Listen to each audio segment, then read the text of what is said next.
Анастасия Тоток, представитель теории U и Presencing Institute в России. Она привезла теорию U в нашу страну и организовала первый приезд сюда доктора Отто Шармера, основателя теории U. Анастасия убеждена, что в работе с командами или отдельными людьми главными условиями являются открытость к новому, сопричастность, собственная уязвимость и храбрость это показать. Это залог успеха современной работы, сотворчества и сосоздания нового. Anastasia, welcome.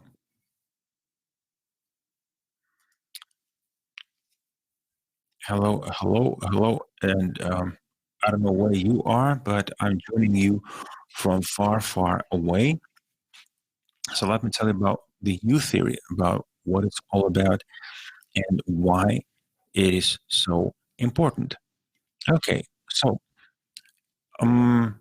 we actually are discussing people.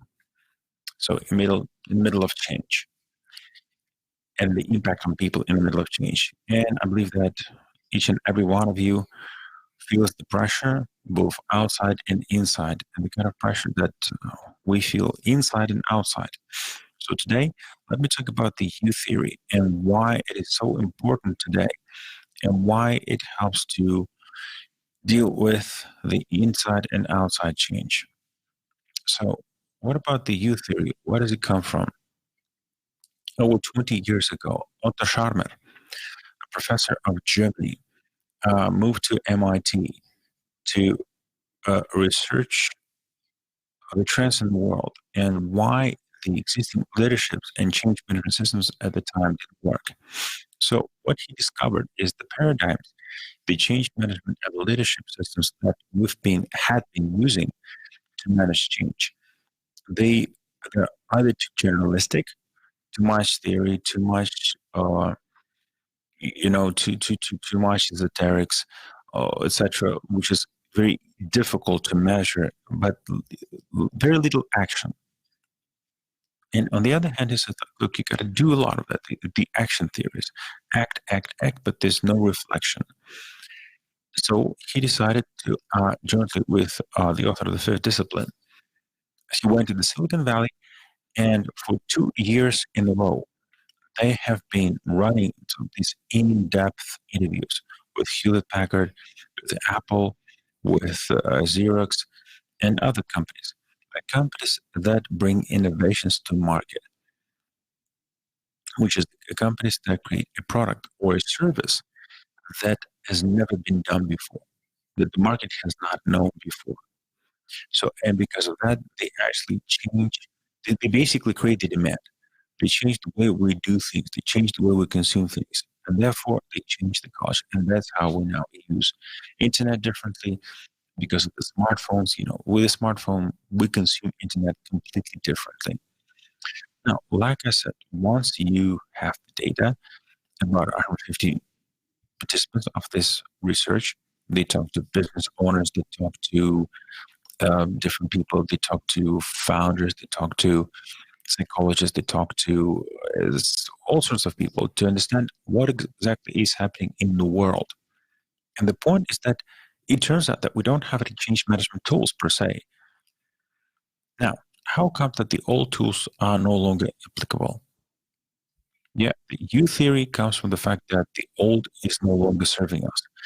So it took them more than 20 years to distill this information and build a framework. And that's the U framework. And U is not the English U, like you. Now, U is basically an English letter, U. So what is a U theory? U theory is a philosophy.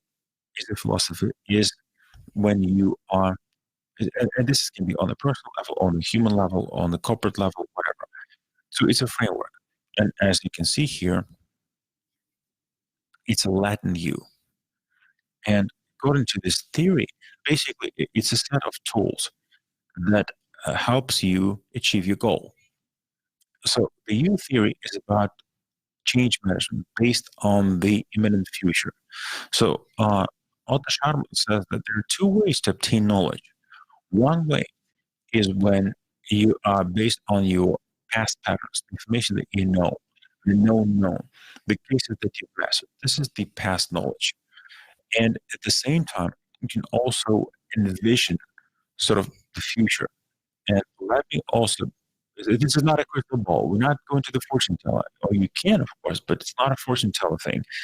Okay, so this is the MIT approach, and MIT, the Massachusetts Institute of Technology. This is probably the best technology institute. These guys are very practical. Okay, there's no esoterics, and there's no. So the point was how to combine two approaches, how to combine sensory perception, right? And there used to be the Pre-Sensing Institute. That was part of the MIT, but then became separate. And it has presence, present and sense. It's an artificial word. Presence and sense. Presence is basically the sense of the imminent future, right? When you're in the present, but you're sensing the future.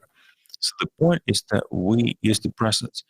And this is Oriental approach, of course, where people basically use their intuition, the tacit knowledge to make decisions. And this kind of decision has to be somehow combined with the Western European approach, where you use your mind, right, to obtain information. Because when we collect information using traditional tools such as data mining, analysis, etc., so that's where the U framework comes from. Now, if you look at the U, it's basically it's a curve, and it goes like this. So it's a symbol. And what else can we do? You can go via this straight line. And let me explain what this straight line is all about. So you see two rocks, basically, and you see a valley and this between the two rocks. And this is the symbol of the world that is becoming the past, the norms, the rules, the habits that are becoming the thing of the past, right? And the new world that is coming, that we're getting a glimpse of, but you intuitively understand that it's coming, that this will become the new reality, the new norm. And we are searching, we are on the quest, maybe not even searching, trying to come to terms with it. What is this new world? What is this new norm? Okay? And from habit, we use the power of knowledge, the power of the brain, because we're used to doing that. We're used to tapping into intellect, into our IQ. We're trying to jump from one rock to another, right? This is a person you see on the slide. It's sort of trying to do the jump from one to the other. So he doesn't even. What if the distance is too much? What if it's a very? What if he can fall too low? He's trying to jump like a Superman. Okay, so according to the youth theory, you need a different approach. And for that, what you do is you take all the knowledge you have, whatever you've gained for the years, whatever expertise you have on the case, and you not just decide based on this knowledge that you have in here, the IQ, but you connect it to your deep, tacit, intuitive knowledge and the so-called, business sense. So you connect your IQ with the business sense. So that creates presence and sense. And for that, it's almost like you can predict. You almost like you can predict the imminent future. You almost have you become a step ahead of the reality. Okay, you run one step ahead. So, and that's what allows you to prototype your ideas and then convert it into life. So, like I said, it's an iterative approach.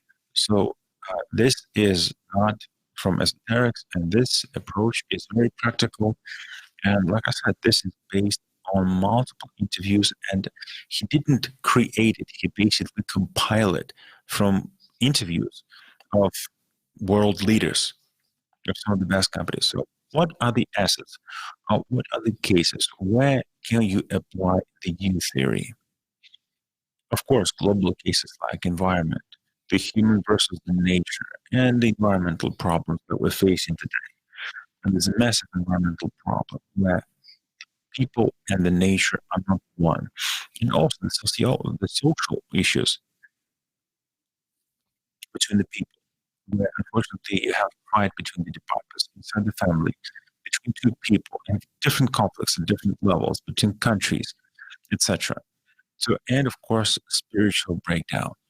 Uh, the small me, the small I that I know, and the big I, right, to my potential future I that I can implement and realize. Questions like, why am I here? What am I doing? Where do I want to go?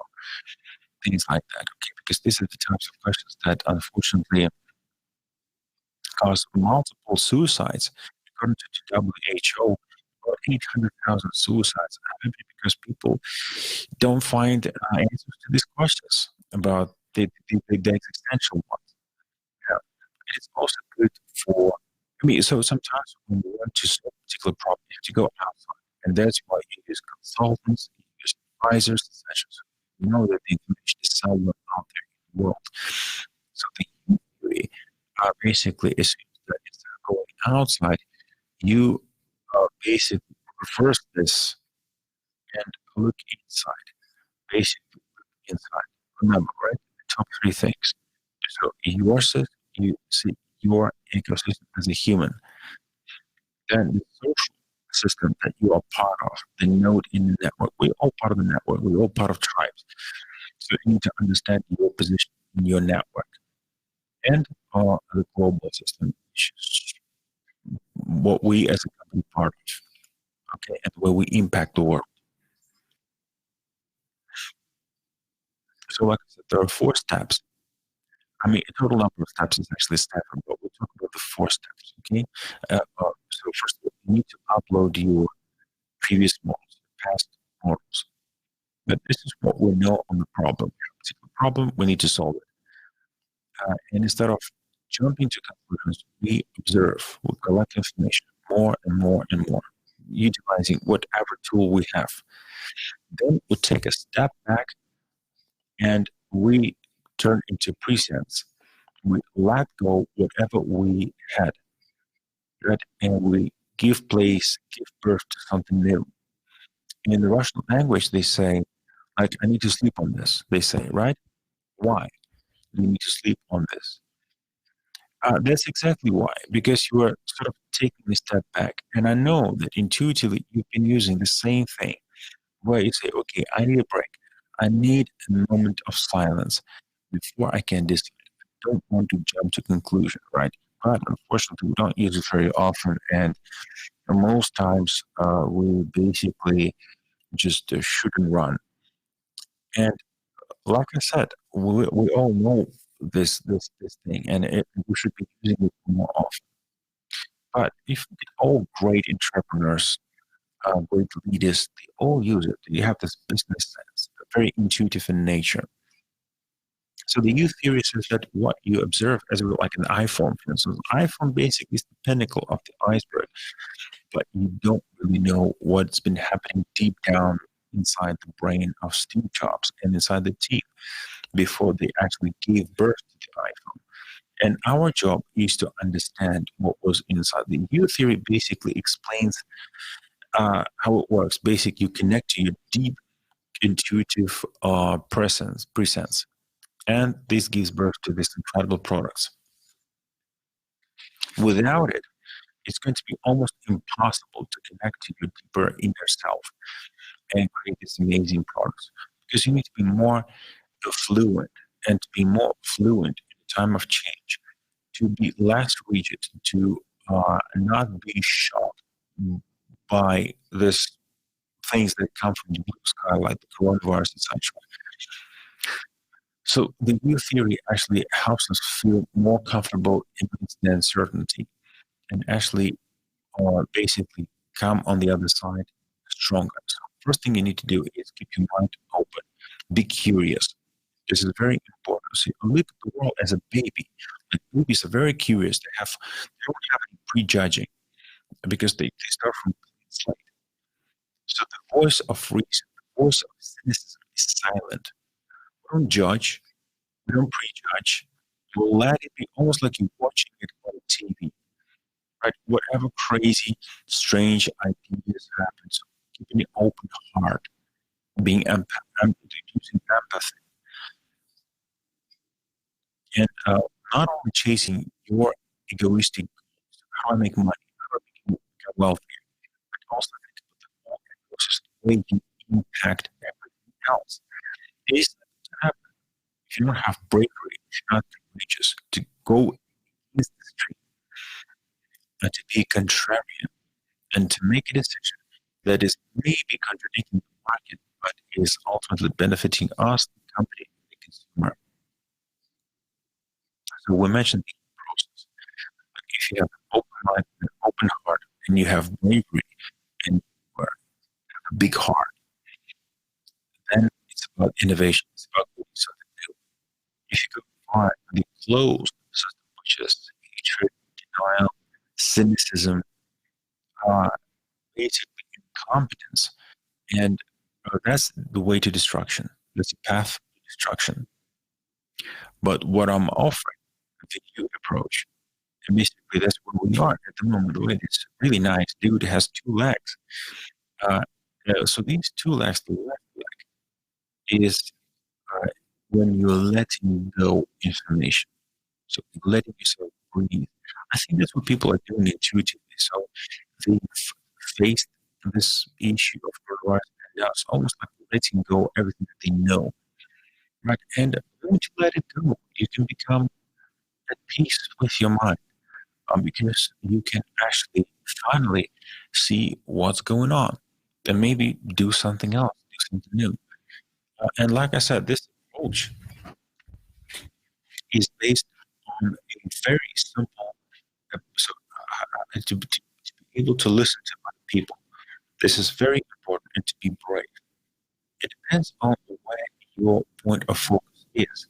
And on this chart, you basically see, uh, uh, uh, yeah, I borrowed this one. So your point of focus can be in the middle of yourself, which is where you're very egocentric about what's in it for me.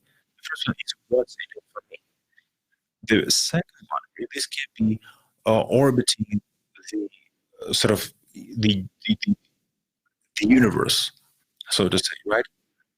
So you become a listener, where you can actually give it a bird's eye view.